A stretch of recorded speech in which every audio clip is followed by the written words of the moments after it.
Hello everyone. நம்ம previous கிளாஸில் வந்து பவர் கொரி எடிட்டரில் நம்ம என்னெல்லாம் பண்ணலாம் அப்படிங்கிறது பார்த்தோம். சேம் தான் இங்கே என்ன பார்க்க போகிறோம் அப்படின்னா எம் லாங்குவேஜ் அது வந்து பவர் பிஏயில் என்ன எப்படி யூஸ் ஆகுது, எப்படிலாம் நம்ம அதை யூஸ் பண்ணுறோம் அப்படிங்கிறது தான் இதில் பார்க்க போகிறோம். கொஞ்சம் நிறைய ஃபார்முலாஸும் என்ன பண்ண போகிறோம் பார்க்க போகிறோம். ஓகே, ஃபஸ்ட்டு பவர் பிஐனா என்ன? ஒரு டூல், அதாவது ஒரு டூல்னு சொல்லுவாங்க. அந்த டூல் யூஸ் பண்ணி தான் நம்ம வந்து ஒரு ரிப்போர்ட் ஆர் ஒரு சார்ட் வந்து நம்ம என்ன பண்ணணும், கிரியேட் பண்ணணும்.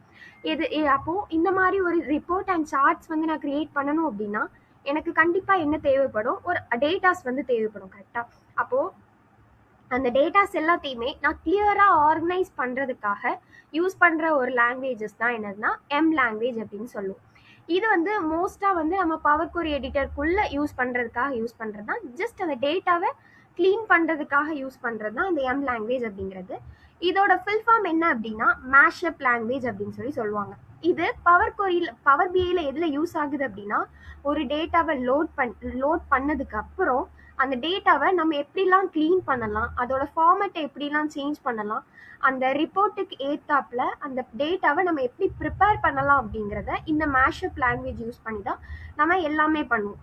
இதை வந்து இன்னொரு வேர்டாகவும் நம்ம சொல்லிக்கலாம். என்ன அப்படின்னா பவர் கொரி ஃபார்முலா லாங்குவேஜ் அப்படிங்கிறது அப்படி கூட நீங்கள் என்ன பண்ணிக்கலாம் சொல்லிக்கலாம். நம்ம மோஸ்ட் ஆஃப் த பவர் பிஏல ரெண்டு லாங்குவேஜஸ் தான் யூஸ் பண்ணுவோம். ஒன்று வந்து டாக்ஸ் ஃபார்முலா, இன்னொன்று வந்து எம் லாங்குவேஜ். டாக்ஸ் வந்து ஃபுல்லாகவே இதில் வந்துடும் அப்படின்னா பவர் பிஏல உங்களோட ரிப்போர்ட் வியூக்கு வந்துடும். ஒரு ரிப்போர்ட்டில் வந்து ஏதாவது ஃபார்முலா அப்ளை பண்ணணும் அதுக்கு வந்துடும். ஆனால் எம் லாங்குவேஜ் அப்படின்னு சொல்கிறது ஒரு டேட்டாவை டிரான்ஸ்ஃபார்ம் பண்ணுறது, க்ளீன் பண்ணுறதுக்காக யூஸ் பண்ணுறது தான் எம் லாங்குவேஜ். இது மோஸ்ட்டாக நீங்கள் எதில் தான் யூஸ் பண்ணுவீங்கன்னா பவர் கொரி எடிட்டரில் தான் நீங்கள் யூஸ் பண்ணுவீங்க. ஓகே, இப்போது எங்கெல்லாம் நம்ம இந்த எம் லாங்குவேஜஸ் வந்து யூஸ் பண்ணுறோம் அப்படிங்கிறது ஒன்று அப்போவே சொல்லிட்டேன். என்னது, பவர் கொரி எடிட்டரில் தான் கண்டிப்பாக யூஸ் பண்ணணும் அப்படிங்கிறத சொல்லிட்டேன். ஒரு டேட்டாவை டிரான்ஸ்ஃபார்ம் பண்ணணும் அப்படின்னா அந்த ஆப்ஷன்லேயும் நீங்கள் என்ன தான் பண்ணுவீங்க, இதை யூஸ் பண்ணுவீங்க. ஒரு காலமை கஸ்டமைஸ் பண்ணுறது, டேட்டாவை க்ளீன் பண்ணுறது, இந்த மாதிரி விஷயங்கள் எல்லாத்துலேயுமே என்ன பண்ணுவீங்க, இந்த எம் லாங்குவேஜஸ் வந்து யூஸ் பண்ணுவீங்க. இனி இது எங்கே இருக்குது? இப்போ எம் லாங்குவேஜ் வந்து இருக்குது அப்படின்னு சொல்லியாச்சு. இது நம்ம பவர் கொரியில், அதாவது நம்மளோட பவர் பிஐ அந்த டூலில் எங்கே இருக்குது அப்படின்னா ஜஸ்ட் ஒன்றும் இல்லை, ஒரு டெக்ஸ்டாப் ஓப்பன் பண்ணி அதில் நம்ம பவர் கொரி எடிட்டர் உள்ள ஓப்பன் பண்ணி போவோம்ல, அதுக்குள்ளே போனீங்கன்னா ஆட் டு காலம் அப்படிங்கிற அந்த ரிப்பன்ஸ்குள்ளேயே ஆட் காலம் அப்படிங்கிற ஒன்று இருக்கும். அதில் போய் கிளிக் பண்ணி உங்களோட ஃபார்முலாஸ் என்ன பண்ணிகிட்டே இருக்கலாம், நீங்கள் போட்டுகிட்டே இருக்கலாம். சரி, ஓகே. இப்போ அப்படின்னா என்ன எல்லாமே பார்த்தோம். இனி வந்து காமன் ஃபங்க்ஷன்ஸ் பற்றி நம்ம பார்க்க போகிறோம். ஃபங்க்ஷன்ஸ் அப்படின்னா ஃபஸ்ட்டு என்ன ஃபங்க்ஷன் பார்க்க போகிறோன்னா டெக்ஸ்ட் ஃபங்க்ஷன். எப்போதுமே எம் லாங்குவேஜை பொறுத்த வரைக்கும் எல்லா ஃபங்க்ஷனுமே ஸ்டார்ட் பண்ணுறது கேபிட்டல் லெட்டரில் தான் ஸ்டார்ட் ஆகும்.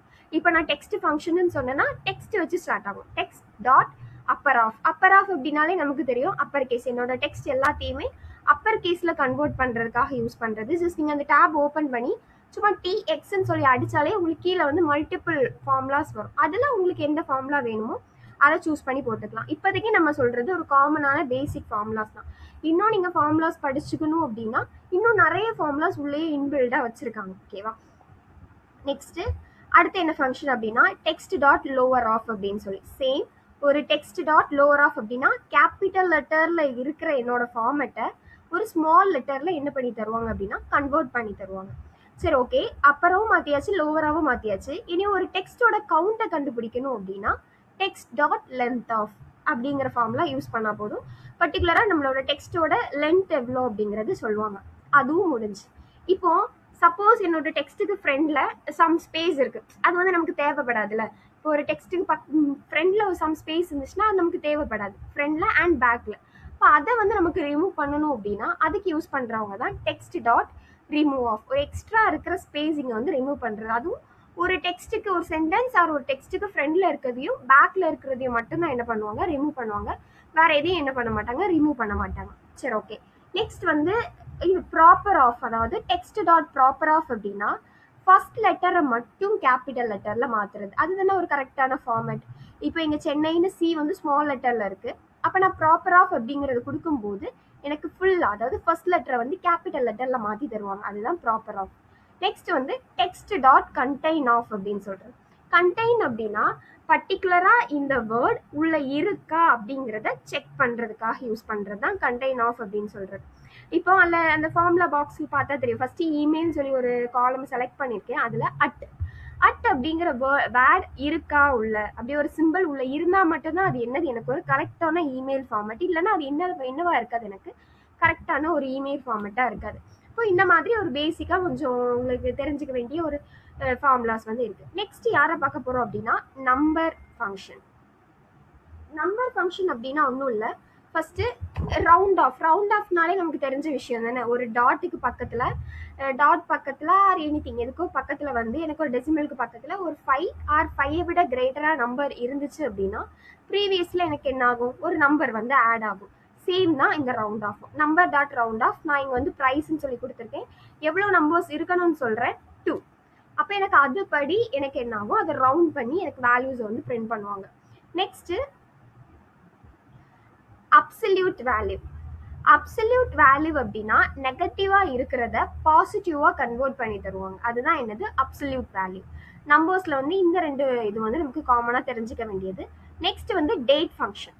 டேட் ஃபங்க்ஷன் அப்படின்னா இப்போ வந்து நான் ஒரு டேபிள்ல வந்து சும்மா ஒரு சேல்ஸ் டேபிள் வச்சிருக்கேன்னு வைங்களேன், அதுல வந்து நான் ஒரு ஆர்டர் டேட், செல்லிங் டேட், இந்த மாதிரி டேட்ஸ் போட்டிருக்கேன். இதுல இருந்து எனக்கு இயரை மட்டும் ஸ்பிளிட் பண்ணி எடுக்கணும், ஆர் மந்த்தை மட்டும் ஸ்பிளிட் பண்ணி எடுக்கணும், ஆர் டேட்டை மட்டும் ஸ்பிளிட் பண்ணி எடுக்கணும் அப்படின்னா நீங்க இந்த டேட் ஃபங்க்ஷனை வந்து யூஸ் பண்ணிக்கலாம்.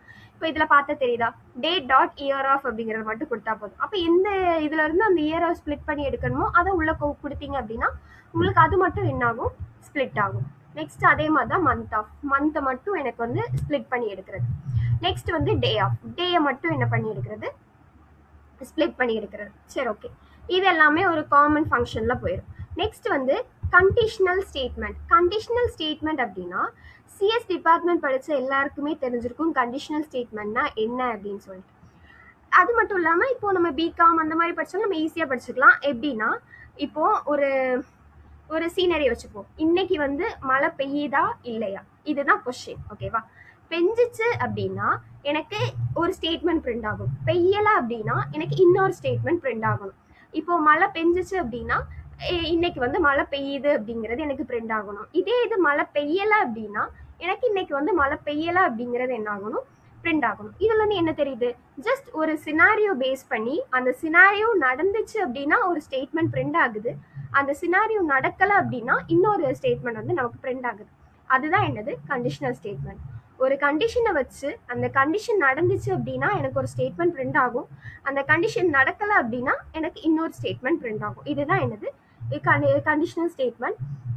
இங்கேயும் நம்ம இதை தான் பேஸ் பண்றோம். சரி, ஓகே, இது வந்து ஒரு காமனான ரியல் டைம் எக்ஸாம்பிளா இருக்கு.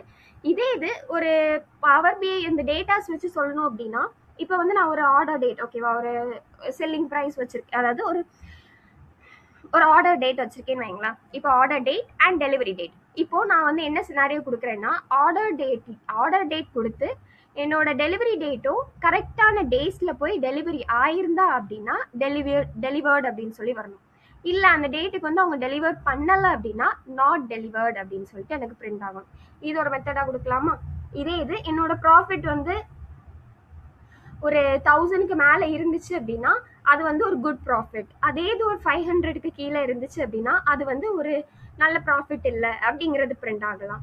நெக்ஸ்ட் இந்த மாதிரி நிறைய சினாரியோஸ் இருக்கு. இது பேஸ் பண்ணி நீங்க என்ன பண்ணிக்கலாம், அந்த கண்டிஷனல் ஸ்டேட்மெண்ட் யூஸ் பண்ணி போட்டுக்கலாம். ஓகேவா, இப்போ நான் இங்க என்ன கொடுத்துருக்கேன், இது ஃபர்ஸ்ட் ஒன் வந்து இஃப் தென் எல்ஸ். ஓகேவா, இஃப் தென் எல்ஸ். இங்க வந்து நம்ம அங்கெல்லாம் பார்க்கும்போது ஜஸ்ட் இந்த சிஎஸ் டிபார்ட்மெண்ட் படிக்கிறவங்க பார்த்துருப்பீங்கன்னா ஜஸ்ட் கர்லி பிரேஸ் போட்டு இந்த மாதிரி கொடுத்துருப்போம். ஆனா நம்ம எம் லாங்குவேஜ் வந்து ப்ரோக்ராமிங் லாங்குவேஜ் மாதிரி வராது, ஜஸ்ட் ஒரு ஸ்டேட்மெண்ட்டாக தான் வரும். இப்போ இங்க அதனால தான் நம்ம இந்த ஸ்டேட்மெண்ட் பேட்டர்ன்ல கொடுத்துருப்போம். இப்போ இஃப் காலமோட name greater than or equal to 15 இருந்துச்சு அப்படின்னா, தென் இருந்துச்சு அப்படின்னா எனக்கு ட்ரூ ஸ்டேட்மெண்ட் பிரிண்ட் ஆகணும், எல்ஸ் ஃபால்ஸ் ஸ்டேட்மெண்ட், இல்லைனா ஃபால்ஸ் ஸ்டேட்மெண்ட் அப்படிங்கிறது பிரிண்ட் ஆகணும். இப்போ பர்டிகுலராக இந்த கண்டிஷன் எனக்கு ட்ரூ ஆச்சு அப்படின்னா எனக்கு ட்ரூ ஸ்டேட்மெண்ட் அப்படிங்கிறது பிரிண்ட் ஆகணும், இல்லை அப்படின்னா ஃபால்ஸ் ஸ்டேட்மெண்ட் அப்படிங்கிறது என்ன ஆகணும், பிரிண்ட் ஆகணும். சரி, ஓகே. அதே மாதிரி எனக்கு இப்போ ஒரு இப்போ இதுல வந்து என்னால் ஒரு கண்டிஷன் தானே யூஸ் பண்ண முடியுது. இதே இது எனக்கு வந்து மல்டிபிள் கண்டிஷன்ஸ் பார்க்கணும் அப்படின்னா அதுக்கு யூஸ் பண்றவங்க தான் இந்த அண்ட் ஆர். ஒன்றும் இல்லை, ஆண்ட்னா நம்ம என்னன்னு சொல்லுவோம், இப்போ இவங்க பிளஸ் இவங்க, இப்போ ரெண்டு பேர் வந்து பார்ட்டி அட்டென்ட் பண்றாங்க அப்படின்னா இது ரேகா அண்ட் ஜான் ரெண்டு பேருமே என்ன பண்ணாங்க, பார்ட்டி அட்டென்ட் பண்ணாங்க. அப்ப ரெண்டு பேருமே போனனால தான் நம்ம வந்து அதை என்ன சொல்றோம், கம்பைன் பண்ணி அந்த வேர்ட்ஸ் சொல்றோம், அதுதான் அண்ட். ரெண்டு கண்டிஷனுமே எனக்கு ட்ரூவா இருந்தா மட்டும்தான் அந்த கண்டிஷன் ட்ரூ, இல்லைன்னா எனக்கு ஃபால்ஸ். இதே இது ஆர் அப்படின்னா ஒரு ரியல் டைம் எக்ஸாம்பிளா என்ன சொல்லுவோம், ரீனா இல்ல ஜான் ரெண்டு பேர்ல யாரோ ஒருத்தங்க தான் அந்த கல்யாண வீட்டுக்கு, அதாவது அந்த பார்ட்டி வந்து அட்டன் பண்ணாங்க அப்படிங்கறது மீன் பண்ணுவோம், கரெக்டா? அப்போ ரெண்டு பேர்ல யாராவது ஒருத்தங்க, அதுக்கு தான் நம்ம ஆர் அப்படிங்கிற அந்த வேர்டு யூஸ் பண்றோம். சேம் தான் இங்கேயும். ரெண்டு கண்டிஷன்ல எனக்கு ஒரு கண்டிஷன் ட்ரூவா இருந்தாலும் பரவாயில்ல, எனக்கு அந்த ஸ்டேட்மெண்ட் ட்ரூ தான். ஓகேவா? ரெண்டு பேருமே போயிருக்கலாம், இல்ல ரெண்டு பேர்ல ஒரு ஆள் கூட போயிருக்கலாம், போனாலும் எனக்கு அந்த கண்டிஷன் என்னதான், ட்ரூ தான்.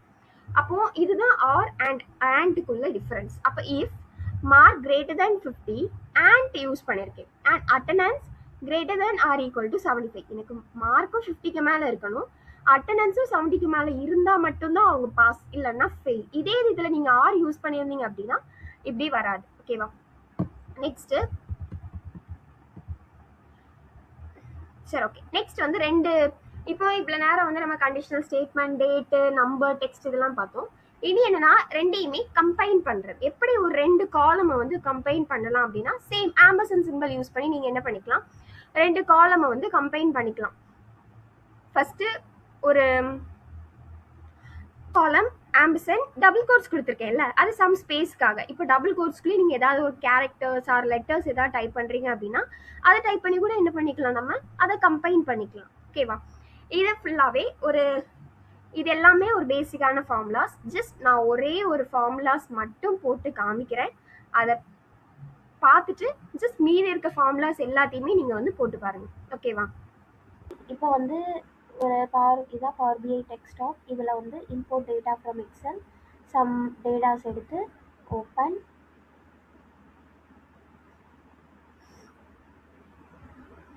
இதில் சம் டேட்டாஸ் வந்து நான் என்ன பண்ணிட்டேன், இன்சர்ட் பண்ணி ட்ரான்ஸ்ஃபார்ம் டேட்டா கொடுத்த உடனே எனக்கு இந்த மாதிரி ஓப்பன் ஆகுது. இதில் ப்ராடக்ட் நேம் மட்டும் என்ன பண்ண போகிறேன்னா கேபிட்டல் லெட்டரில் மாற்ற போகிறேன். இப்போது ஆட் காலம் அப்படிங்கிற இதில் போய் கஸ்டம் காலம் நான் கிளிக் பண்ண உடனே எனக்கு இப்படி வரும். இதில் வந்து ஃபஸ்ட்டு நியூ காலமோட நேம் கேட்பாங்க. நான் இப்போ ப்ராடக்ட் எல்லாத்தையுமே அப்பர் கேஸில் தானே மாற்ற போகிறேன். இப்போ எல்லாத்தையும் நான் வந்து காலம் நேம் வந்து அப்பர்னு சொல்லி கொடுக்குறேன். ஈக்குவல் டு பக்கத்தில் டெக்ஸ்ட். கேட்குதா? நிறைய ஃபார்முலாஸ் வருதா? இதில் வந்து நான் வந்து இப்போ டெக்ஸ்ட் அப்பர் தானே யூஸ் பண்ண போகிறேன். இப்போ நீங்கள் அப்பரில் வந்து என்டர் கொடுத்து அதுக்குள்ளே வந்து நான் என்ன பண்ண போகிறேன், போட போகிறேன். இப்போ கீழே பார்த்தீங்கன்னா அந்த எரரை வந்து ஷோ பண்ணுறாங்க, பார்த்தீங்களா? என்ன எரர் இருக்குது அப்படிங்கிறத ஷோ பண்ணுறாங்க. நீங்கள் ஃபங்க்ஷன் கொடுத்த உடனே மேலேயும் கேட்குறாங்க ஒரு டெக்ஸ்ட் கொடுக்கணும், அந்த டெக்ஸ்ட்டை வந்து நீங்கள் கொடுங்க அப்படிங்கிறத சொல்கிறாங்க. புரியுதா? Convert all characters to upper case. இதுலேயே வந்து உங்களுக்கு டிஸ்கிரிப்ஷனும் வருது. இப்போ இந்த மாதிரி எல்லாமே இதுலேயே வந்துடும். நீங்கள் இருந்து எதையுமே மெமரைஸ் பண்ணி வச்சுக்கணுங்கிற அவசியம் கிடையாது. இப்போ நான் ப்ராடக்ட் நேமை கொடுத்து இன்சர்ட் அப்படின்னு சொல்லி கொடுத்து என்னோட அந்த பேரந்திஸை க்ளோஸ் பண்ணிவிட்டு ஓகேன்னு சொல்லி கொடுத்தீங்கன்னா அந்த ப்ராடக்ட் நேமும் இருக்கும், நீங்கள் அடிஷ்னலாக ஆட் பண்ணுற உங்களோட காலமோட நேமும் இருக்கும். இந்த மாதிரி தான் ஒவ்வொரு ஃபார்முலாவையும் நீங்கள் போட்டு அப்ளை பண்ணி பாருங்கள். Okay, thank you.